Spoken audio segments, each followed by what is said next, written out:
For American women, 1 in 30 die from breast cancer every year. It used to be that with a breast cancer diagnosis, you had your surgery, you had your chemo, then your radiation, and then tamoxifen. But nowadays, more and more research is proving that those traditional treatments may not always be in your best interest. So I have a very special guest on our show today, a woman who at the age of 42 was diagnosed at stage 3 breast cancer, and how she fought the system because she did her research. She listened to her body and she healed her body of this cancer. It was quite the journey for her, and she is so wonderful that she is willing to share this with the world. So she is our guest today on Your Best Life. This video is going to be a little longer than normal, but you're going to want to watch every bit of it because it's worth the watch. Stay tuned.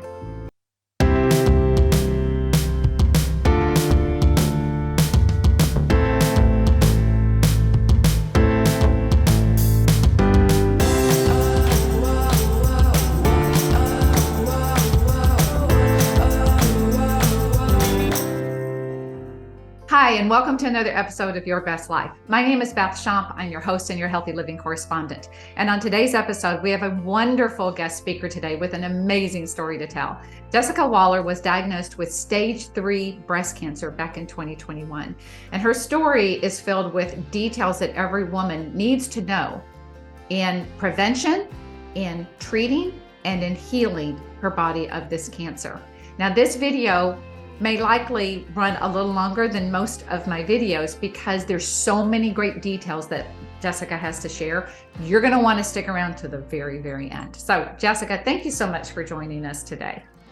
Thank you for having me. Absolutely. So let's start with how you discovered this breast cancer. How was it diagnosed? Sure. Well, there was just one day that I was kind of, feeling around, and I actually felt a lump. And I think I can just start right out of the gate saying it's so important to do self-exams. It's so important. We know our breasts better than anything else. And I remember feeling that lump. I did not do anything about it though immediately. I just, I think we all think it could never happen to me. And that was honestly, I was like, I'm healthy. There's no way. But that lump kept getting bigger. And 3 years later, I could actually see it in the mirror when I looked in the mirror. And so I decided it was time for a mammogram. I went in for it was actually the first mammogram I'd ever gotten. And they did the mammogram. They immediately put me right into ultrasound. And that was the day I knew I had breast cancer. The woman, when she went over my tumor, we were talking and laughing at one point, and then right after that, she never said a word the rest of the appointment. The doctor came in, said it looked very suspicious. I knew right then. And so then they called me on March 31st. This was like the big day. And I'd already gotten the results in my chart. I knew that I had it was actually metastatic. It said metastatic breast cancer on there. And I didn't know a lot of medical words, but I knew enough to know that I had breast cancer. And got on the phone on that Monday with the doctor who said, I need you to come in today for genetic testing. I went in, and immediately the nurse told me, here's what's going to happen to you over the next 2 years of your life. Like, first thing is you're going to have a radical mastectomy, double mastectomy. You are going to have a full hysterectomy, 4 months of chemo, 6 weeks of radiation, and tamoxifen for 5 to 10 years. And basically what tamoxifen is it blocks all estrogen. Because at that point we knew that my cancer was estrogen positive. Mm-hmm. I remember going into my first, and then from there, like once you find out you have cancer, it is like a whirlwind. They schedule the appointments back to back to back to back. And my appointments were during COVID. So I had to go to every single appointment by myself without my husband, which was really, really tough, and had to wear a mask. Doctors had to wear masks, and it was just really hard because you just didn't have that personal connection at all. And I remember the first oncologist appointment, she just said, "You're just one of the unlucky ones." And that really hit me hard because it made me feel like a victim. And that was just not, that's just how and after she said, and then I said, "Is there anything that I can change right away?" And I said, like my diet, like what can I be doing? And she said, "There's nothing you can do. There's nothing you can do. We're just going to have to start treatment." So I knew after that appointment, like there was something in my spirit that was saying, no, like this is not right for you. And of course, I think every woman in that position is feeling scared, but there was something deep. Like this was not the way for me. So after that appointment, I had the radiologist, I had a surgeon appointment, and every single one felt like, again, so quickly, like they wanted me to make these decisions so quickly. And I think if one bit of advice for someone who maybe is just being diagnosed, it's take your time. Cancer doesn't happen overnight, especially breast cancer. Usually breast cancer takes about 10 years to develop. And so you don't have to make your decisions overnight. You can take your time. And for me, what I needed to do first, I could feel after the biopsy that my tumor, the big one, I had 3 tumors in my right breast and 2 lymph nodes that had cancer in them. And I could already feel that one tumor starting to change. And so immediately I was like, I want it out, like get it out. Like my gut was telling me, like, get it out. And we'll figure out what to do after that. So I had my surgery on April 27th, and it was a radical bilateral mastectomy. And for me, that was a really easy choice.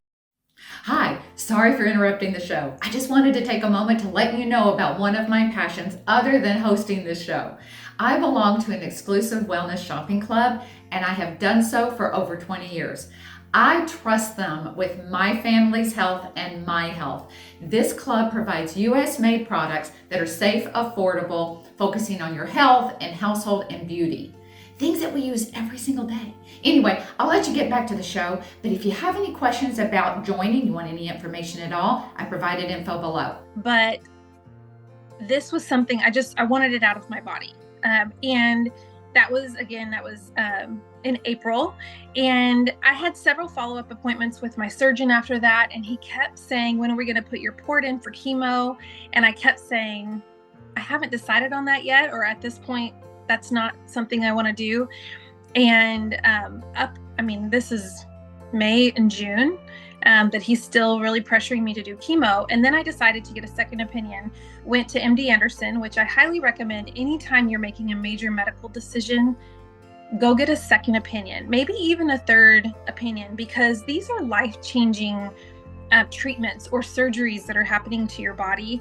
And it's so important to get more than one opinion. So went to MD Anderson, and that's where I heard the doctor there had asked if I had an OncoScore or a MammaPrint done yet. And I had never even heard, like I had already been studying breast cancer. I had never even heard of these 2 tests. Well, this was at the second appointment where you heard this important term. Second opinion, MD Anderson. And finally, I'm hearing about these 2 tests. And I highly encourage, if you're taking notes, if you're not taking notes, write down the OncoScore or the MammaPrint. They're very similar. They're very, very similar. In fact, they probably test really the same way and same thing. They just have 2 different names.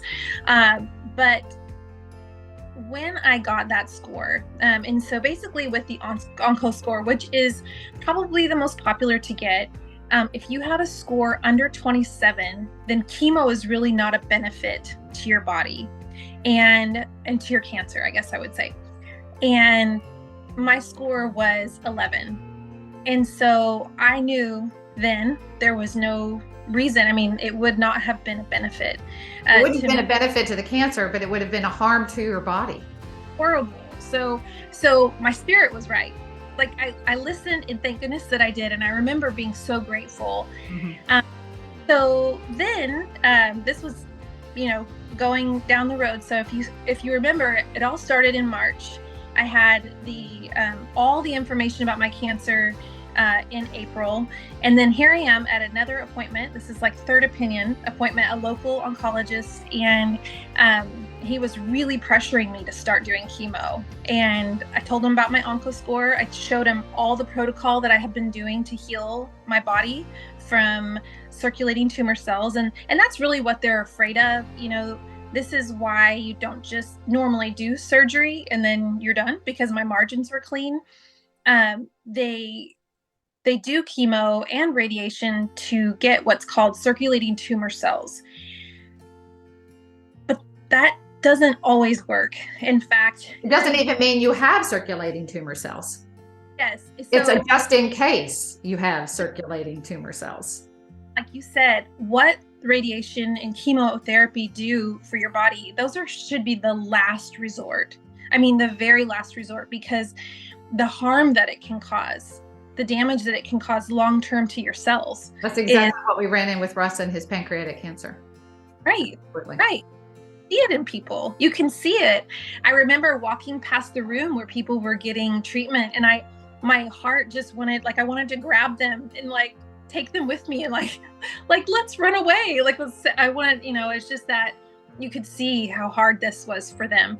So this is December 22nd. We're now 9 months past where they've had all my information. They're still trying to pressure me to get the chemotherapy. And in fact, that doctor had said, hey, well, when you're stage 4, are you finally going to decide to do treatment? And I just remember thinking, I cannot believe I'm hearing this. Anyway, the nurse had called me a couple days later and she said, hey, can you send us over your OncoScore? We have your MammaPrint, but we don't have your OncoScore. And I was like, wait, there's a MammaPrint?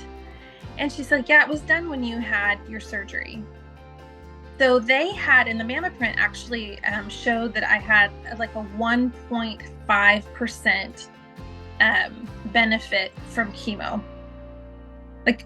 So it was basically 98.5% no benefit to my body.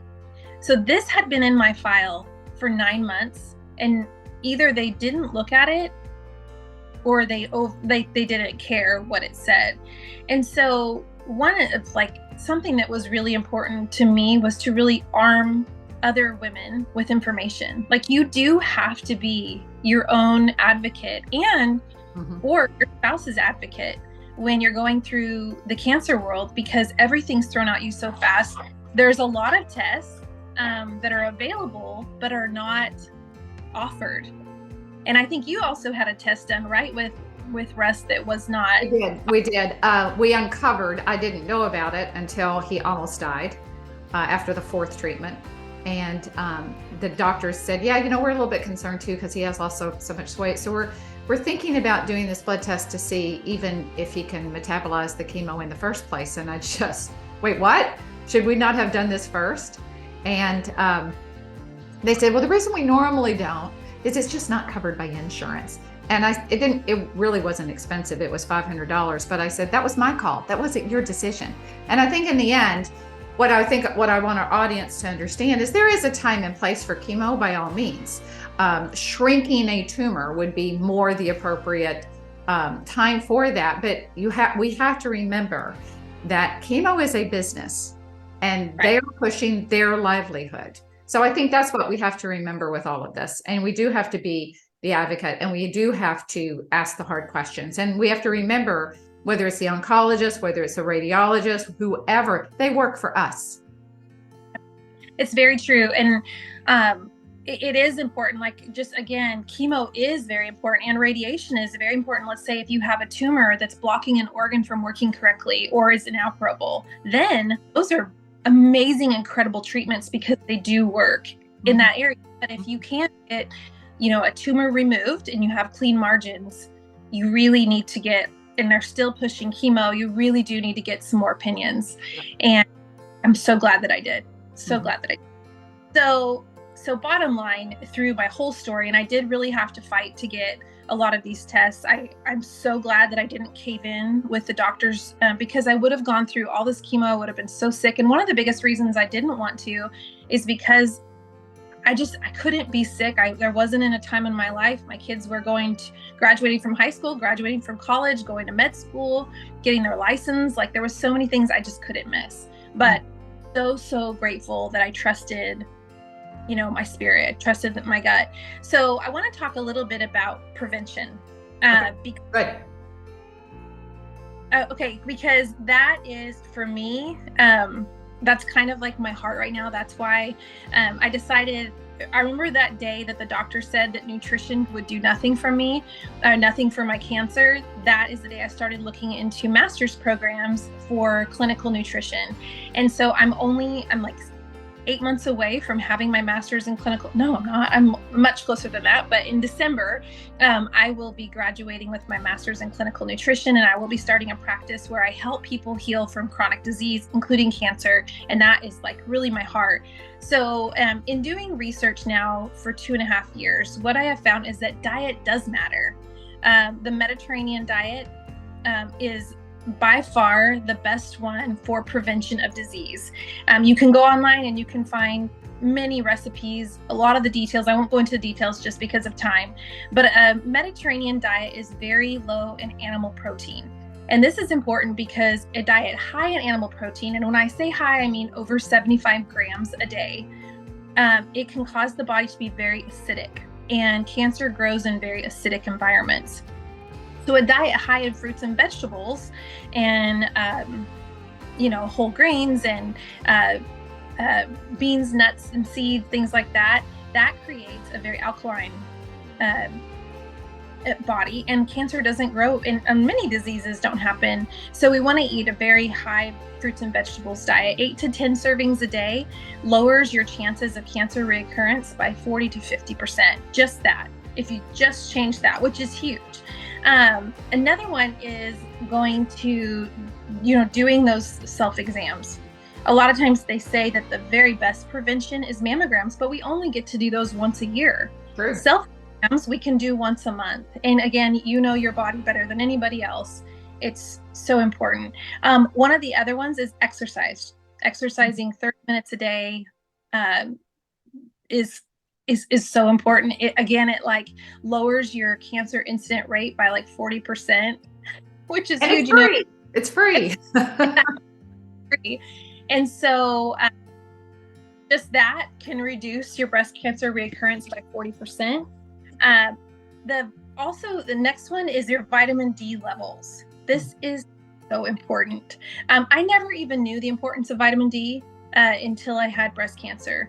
And I've read many studies that say there's never been a breast cancer diagnosis with someone who had their vitamin D levels over 60.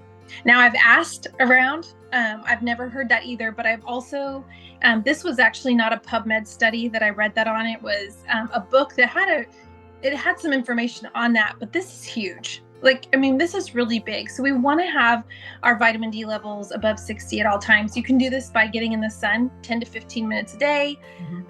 Taking a vitamin D supplement is also really important, especially if you live in the northern part of the United States where you don't have sun as much. The other one is removing toxic load off your body. Before we go there, let's go back to vitamin D for a second, because I think it's important that our audience knows this. When you go in for your physical and they do your blood work, vitamin D is not on the list. You have to ask for it. It is your right. And if your doctor is telling you, oh, you don't need to do that, you have the wrong doctor. And then let's say that your vitamin D level comes in at the low end of normal. Never accept a low end of normal. The industry has kind of changed those margins anyway. Any lab you take, there's a range. And I remember years ago when I was diagnosed with rheumatoid arthritis, the low end of vitamin D in the industry was 32. Now it's like below 20. And so The industry keeps lowering it. And I wonder why, because there's no benefit for having a low vitamin D level. I'm not sure why they keep doing it. Won't get into my conspiracy thoughts on that, but always refuse to accept a low normal. If your doctor says, oh, but you're still normal, it's low, but it's normal, never accept that. And you need to supplement. You need to be sure to take Jessica's advice, get out in the sun, do everything you can to get those levels up. Absolutely. And I would consider 60 your normal. Above that, I agree with that. Yeah, above that, even better. 60 to 100, you're in really good. You're in a really good place. And I mean, vitamin D helps the immune system in like 400 different types of ways.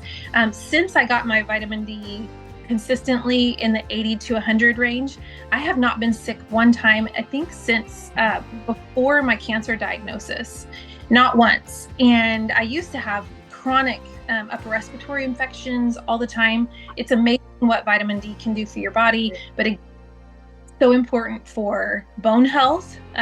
It's funny that they set the level in the 20s now, but anything below a 32 can put you at risk for osteoporosis. All right. It's crazy. I know. Okay. So your next one, you were talking about toxic load, reduce your toxic load. Really do have to reduce the amount of toxins that we're exposed to. And this can be, indoor, outdoor. One of the easiest ways you can do that is just using safe, clean products on your body, in your home, your laundry, dishes, like everything that you would use a cleaning product on, or shampoo and conditioner, everything. You want to make sure it's safe. Mm-hmm. And so one easy way to reduce the load off of your body, sadly, I had to stop doing color on my hair. I did find some safe ones, but I also stopped, just for 2 years because I was really going through a healing process. I stopped using nail polish, things like that. I just had to really reduce the toxic load off my body. And now that I'm, clear, there's absolutely no sign of cancer in my body. We've done every scan, every blood test, you name it. Now I can start adding some of those regular life things back. But as a whole, reduce the load on your body. And that also means toxic stress. So find a way that you can, a good, healthy stress response. So for me, it's breathing. When I feel like life is getting overwhelming, and when you have 3 children that are in that late teenage years, there's stress. There's a lot of stress. I found that just kind of getting alone and just doing some really good deep breathing helps immediately. But for longer term, I do yoga that hour a day where I'm not thinking about anything else other than just, a meditating sort of environment. Mm-hmm. Yeah, that has seemed to have helped my stress response quite a bit. Because they have found that people who have really high cortisol, that are stuck in that fight or flight, often are at risk for getting cancer. So the other one is laughter. So you want to schedule fun in your day. So if you watch TV at night, make sure it's something funny. We kind of had to find a series that both my husband and I just laughed at, and we kind of used that to kind of just laugh before bedtime, nothing heavy, because life can get hard. When you're going through chronic health issues, when you're going through just living on a daily basis, it can get hard. So make sure you schedule time for fun and laughter. It's so important. And then the next one is sleep. Mm-hmm. And is very important. Our bodies actually do the most healing from 10 to 2. And so being in bed by 10 o'clock is so important for the healing process. I usually, it's so funny. My husband says, oh, she's becoming a pumpkin, because about 9 o'clock I start going okay, it's time to head to bed. And he's like, oh, she's going to turn into a pumpkin. So at 10 o'clock, I'm usually asleep every night. And that used to not be the case. It used to be we would be up, till midnight every night. But it's amazing when the sleep has to be a priority when you're healing. That's true. The next one is, it's really important if you have unresolved trauma or a lot of unforgiveness left, in your body, it's really important to see a therapist. Forgiving yourself and others is one of the biggest steps to recovery and healing. If you're holding unforgiveness towards, again, yourself, and that can be for many reasons, or you're holding it for other people, you may need help with the therapist to work through that, because that can really cause, they found, there's so many studies that have been shown that can cause kind of a block in healing. And then another one, when this kind of goes back to like reducing the toxic load off of your body, and that is reducing the amount of plastic that you either eat from, drink from, cook with. We replaced everything in our home with glass. As far as the kitchen goes, all of our storage containers are glass. Our cutting boards are wood. We don't drink out of plastic water bottles anymore. I drink from a glass water bottle all the time. And what plastic does is it actually increases xenoestrogens in your body, and that can cause you to become estrogen dominant, and that again is linked to many types of breast cancer. Mm-hmm. And then the last one, I think, is really just making sure that you're doing something daily to detox. So that might be dry brushing. So you take a little dry brush, you can look it up on Amazon and find it, and you just dry brush your whole body. It can be getting in the sauna and sweating every day. It can be castor oil packs. And if you don't know what that is, again, you can Google it, but you just put a little bit of organic castor oil on a pack. You can put it right over your liver in your digestive system, and it helps with digestion, which is very important. In detoxing, you have to be able to digest and eliminate your food quickly. So rebounding. So there's these little tiny trampolines you can buy. And if you just bounce on those for 5 to 10 minutes a day, it works your lymphatic system and it helps eliminate toxins from your body.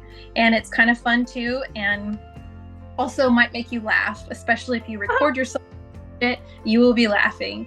So those are just my prevention, but also wanted to just share a few things about what actually does eliminate circulating tumor cells. Because if you do have cancer, chances are you have little circulating tumor cells in your body. That's not a bad thing. You can have circulating tumor cells for the rest of your life and it'll never turn into a tumor. The key is to create that environment that it is inhospitable for it to survive. And that's why nutrition is so important. So important. But they have found a lot of research and science has shown that here are the things that actually do eliminate circulating tumor cells. The first one is curcumin. So this, you might also hear, is turmeric. This is a spice that you can put on your food. It's also a supplement that you can take. It eliminates circulating tumor cells. Vitamin C. So vitamin C, you can take it daily. Actually put vitamin C in my water and sip throughout the day from 7 a.m. to 7 p.m.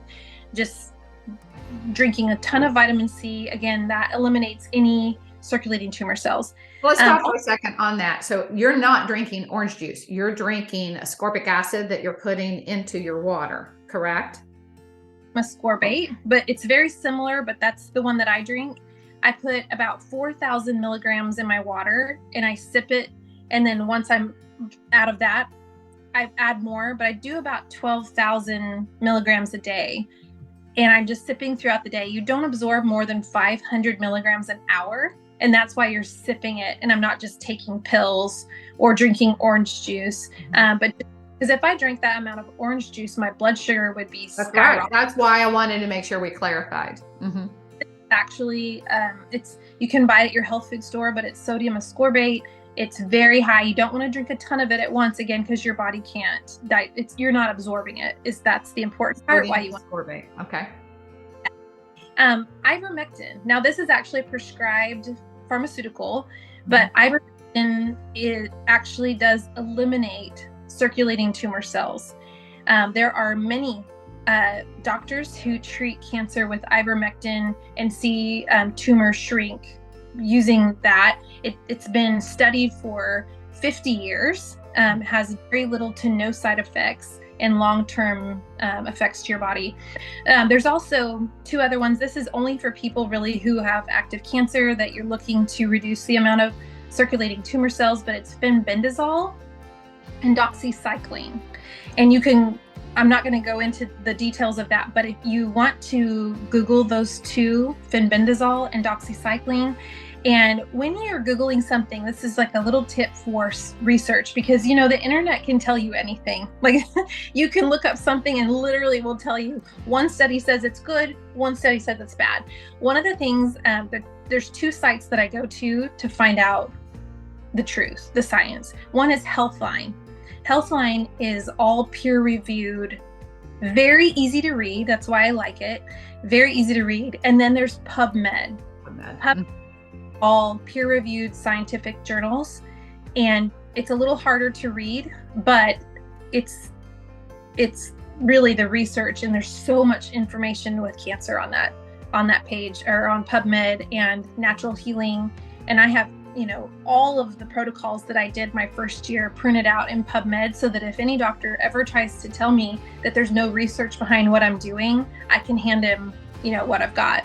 That's good. That's awesome. That's awesome. All right. Well, gosh, I mean, I have the notes that I've been kind of taking silently on the side. It's amazing. I love all the different things that you shared with us today. So for those who are watching, there may be some people that want to reach out to you personally, maybe have a little private conversation. And I know that you invite that. So how would someone find you? How would they connect with you? Probably the easiest way is Facebook. You can just look up Jessica Crosby Waller, and you can add me as a friend on there. But if you want to send me a message through there, that I know, who you are. And if you have any questions, this really is my heart, is to help people navigate treatment or healing from breast cancer. I don't try to help you make decisions. I just get you to ask the right questions. And also just other healing modalities if you have questions about that. But just Facebook's usually the easiest. Well, and what you can also do is you can also email me, and then I can connect you if you're not on Facebook. So anyway, so thanks so much, Jessica. This has been really so eye-opening. And I know that women are going to be so grateful to hear these little tips in terms of prevention and in terms of healing, and just being so moved by your story. So thank you so much. And for our audience, thank you so much for watching. Please like and subscribe to this video. And check out our Facebook page, Your Best Life, a Wellness Group. And if you have any other questions, you're welcome to reach me at yourbestlife9@gmail.com. Until next time, be happy and be healthy.